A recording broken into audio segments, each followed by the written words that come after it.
Mumbai Pune express हायवेवर मिळणारी दत्त स्नॅक्सची कोथिंबीर वडी आज आपण बनवतोय, पण डीप फ्राय न करता। एका मिक्सिंग बाउलमध्ये 1 कप डाळीचं पीठ, अर्धा कप रवा, चवीनुसार मीठ घ्यायचं, पाव चमचा हळद घालायची, हिंग घालायचा आणि तुमच्या आवडीनुसार तिखट घालून अर्धा ग्लास पाणी घालून आपल्याला याचं एक मिश्रण बनवून घ्यायचं आहे। रवा फुलेपर्यंत लसूण मिरची आपण बारीक करून घेऊया, ह्याचा ठेचा करून घ्यायचा आहे। कढईमध्ये 1 मोठा चमचा तेल घालून त्यावर आपल्याला तीळ आणि हिंग घालून परतून घ्यायचं आहे।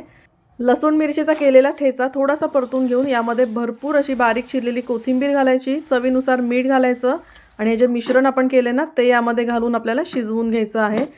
ज्या थाळीमध्ये वडी सेट करायची त्याला तेल लावून घेऊया, थोडेसे तीळ स्प्रिंकल करूया।